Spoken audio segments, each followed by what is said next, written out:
You have 48 hours to get off this land. Lillian Hargrove screamed it right in my face, one manicured finger stabbing toward the gate like she owned every grain of West Texas dust between here and the horizon.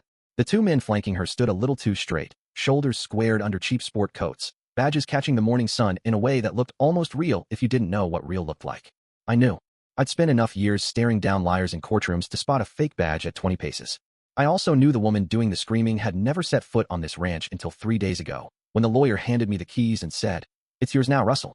Free and clear. I'd come home to heal, to hide, to breathe. Instead, I walked straight into a fight I never saw coming. My name is Russell Caldwell. I'm 36, a master woodworker and metalsmith by trade, and until 4 months ago, I had a thriving shop in Austin and a reputation people trusted. Then a jealous competitor accused me of stealing a custom table design. The accusation was pure fiction, but the internet doesn't care about truth. Clients vanished overnight. Suppliers stopped returning calls. A hate site went up with my face on it. Within 6 weeks, I couldn't buy a gallon of linseed oil in the entire city. That's when Grandpa Harlan's will arrive like a lifeline. 40 acres, a 1945 ranch house, no mortgage, no liens, no HOA. I loaded what mattered into my truck and drove west until the pavement ended and the silence began. The silence didn't last long. On the third morning, I was out by the fence line, measuring posts and figuring how many years of neglect I could fix before winter, when 3 vehicles rolled up the Caliche Road in a slow, deliberate parade. 2 black Suburbans and a white King Cab pickup, all shiny enough to hurt the eyes. They stopped at the gate, and 4 people climbed out. Lillian Hargrove led the charge. 50-something, hair the color of a new penny, suit the color of money. Behind her, 2 men in off-the-rack blazers with gold badges pinned too high on their chests. The fourth carried a clipboard and the smug look of a man who'd never lost a fight. He paid someone else to start. Lillian didn't bother with hello. "This property now falls under the jurisdiction of the Willow Bend Estates Property Owners Association," she announced, voice carrying across the empty pasture like she expected applause. "You are in violation of 17 architectural and land use standards. You have 30 days to bring the structures into compliance or begin demolition. You also owe an initiation fee of $85,000 plus $1,200 a month going forward." I set my tape measure down slow, buying time to make sure I'd heard right. "Ma'am," I said, "this ranch has been in my family since 1945. There's never been an HOA. I've got the original deed in the house if you'd like to see it." Her smile could have frozen a well. "Things change, Mr. Caldwell. The county rezoned this corridor in 2019. All properties inside the boundary are subject to our covenants. We have 700 dues-paying members, retained counsel, and excellent relationships with local authorities. I suggest you choose cooperation." One of the badge wearers started snapping photos of the house like he was documenting a crime scene. I stepped between him and the porch. "Get off my land," I said, calm as Sunday morning. Lillian didn't blink. "We have the right to document violations within our jurisdiction." I pulled out my phone, hit record, and held it up. "Then you won't mind if I document trespassers?" Something flickered across her face. Anger or calculation, I couldn't tell. She signaled her crew. They loaded up and rolled out slow, letting the dust settle on my boots like a calling card. I stood there a long time after they left, envelope unopened in my hand, heart hammering against my ribs. I had come here to escape a war. Instead, I'd walked onto a different battlefield. That night, I tore the envelope open at Grandpa's kitchen table. Same table where he used to clean his fingernails with a pocket knife after a day branding cattle. 17 violations, 85 grand initiation fee, $1,200 a month.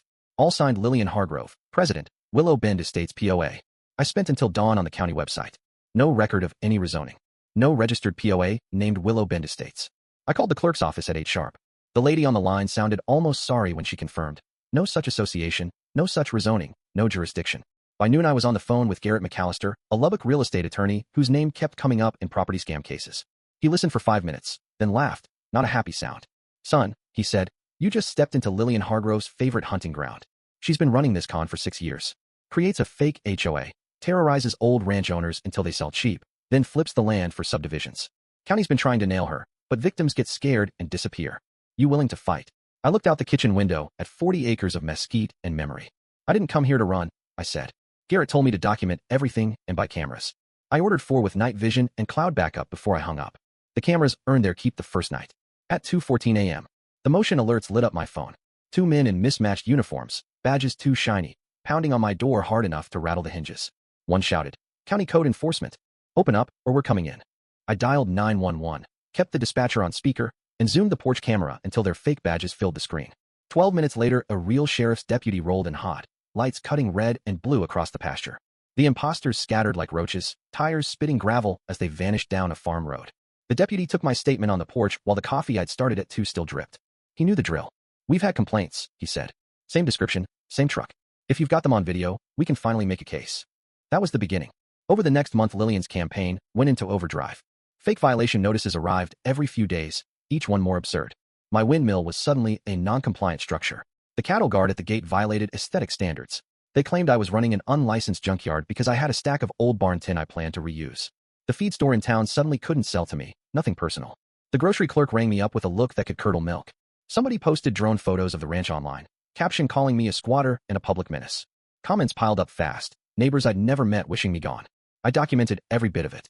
Every email, every trespass, every lie. Garrett filed a cease and desist and a civil suit for harassment, defamation, and fraud. We left just enough openings to bait her into going public. She took it. The emergency mandatory meeting was announced with 44 hours notice, another violation of the bylaws she pretended to have. The community center was packed, standing room only. Lillian stood on the stage in a cream suit, pearls glowing, PowerPoint ready. She spent 20 minutes painting me as a dangerous outsider ruining property values. Slides of the ranch made it look like a meth lab shack. She finished with a vote. Pursue legal action to remove Russell Caldwell from the property. Then she called me to the microphone. The room went dead quiet.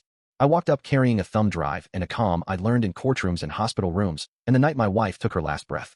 I didn't raise my voice once. I started with the county records showing no rezoning, no registered association. I showed the video of her hired thugs impersonating officers at 2 a.m. I showed the bank records, payments from her development company to the two men now facing felony charges.